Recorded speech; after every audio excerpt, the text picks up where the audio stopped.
Hi, this is Watuwaitn4, Woman's Perspective on Camping and Survival. And I have a thing on my computer. It tracks the Dow, and probably a lot of people do.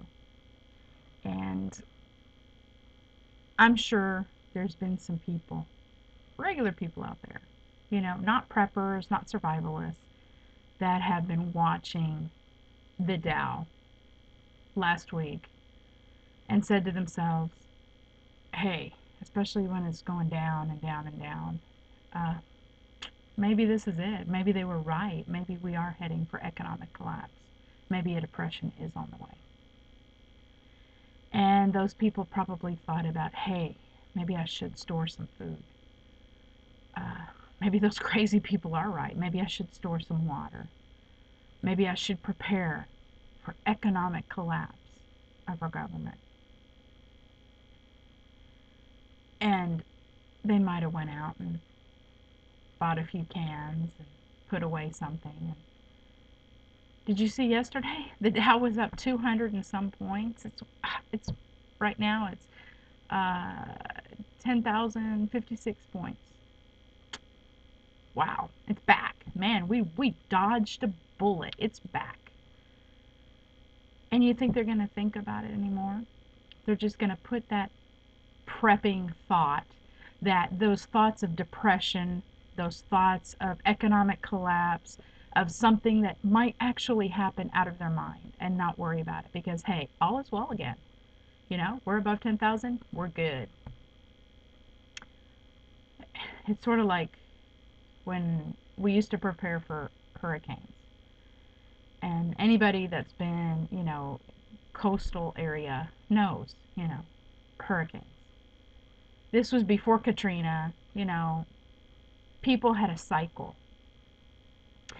You'd turn on TV and the weatherman would say, a hurricane is on the way, you better prepare. So what do? You run out to the store and think, okay, I need some batteries, I need some canned goods, I need some water. And guess what? 1,000 other people are at the same store because 1,000 other people heard that same announcement on TV. So when you get looking for your AA batteries or your AAA batteries, guess what? There's none there because 1,000 other people needed those batteries. So you look down, oh, there's some D cell batteries that'll fit in my old uh, flashlight that I have. So you get those. You go down the canned good aisle, and what's down there? Nothing but a couple dented cans and a couple cans of beets, which you hate. So you grab those.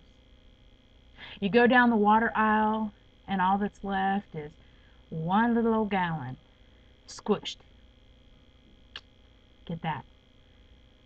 On the way home, you have to stop and get gas. And what do you think? There's a line, a mile long. So a quick 15-minute store stop takes you 2 hours to get home. Because, there's lines. There's 1,000 other people at the store paying for their stuff. 1,000 other people trying to get gas. And so you get home and you look in your bag and what do you have? You have some D cell batteries and you realize you didn't need D, you had needed C. So they're no good for nothing. You have 3 cans of beets that you hate, you'll never eat. Maybe you'll donate them to the food pantry one day. And you have a squished jug of water. And you turn on TV and the weatherman tells you, it changed course. You're gonna be okay. So what do? You take your D cell batteries, your beets, your water, you put them in the back of your pantry, and you say, dang, we dodged a bullet. Phew. And you don't think about it ever again. You don't think about it until next month when you turn on your TV and the weatherman says, hey, there's a hurricane coming, you better prepare. What do? You're not prepared. So you go out and do the whole thing all over again. Most Americans have the wait and see attitude. They wait and see. or they're waiting for an announcer to come on TV and say, you need to do this, you need to prepare. If you sit there and wait for a TV announcer on CNN to tell you, you're in economic collapse, you better get ready, it's going to be too late by then.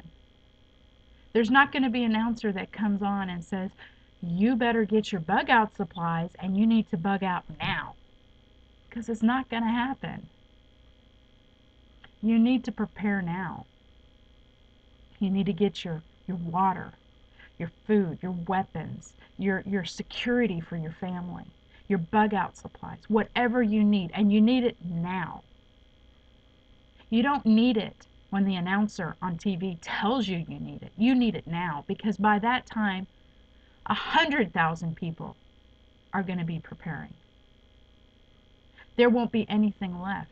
There won't be any way to get the items you need. You need to look at this, the Dow, and say, okay, it went back up, but it's going to go back down again. We're going to have some type of economic collapse. Don't just say we dodged a bullet and that's it. Don't do the wait and see kind of attitude, because if you wait and see, there won't be time to prepare. So you people out there that aren't preppers, that aren't survivalists, that haven't started, start. This is me telling you, you're waiting for a sign. Here's your sign. I'm telling you, start. Because you need to start. Because my family started. And I don't want you coming to my door expecting my stuff, expecting my food. Because if you come to my door, you're going to be turned away. I'm preparing for my family. You need to prepare for yours. So don't just look for a big old sign that says start doing it. Start doing it now. If you can't do everything at once, nobody can. Start small. Heck, having a couple gallons of water, a few cans of canned food to start is better than nothing. If you say, oh, I'm going to put it off until I get $100 extra, I'm going to put it off till something goes on sale. Don't wait and see. I'm going to put it off till I'm sure that something's going to happen. By that time, it'll be too late. So get out there. Get your stuff together. Don't come knocking on my door.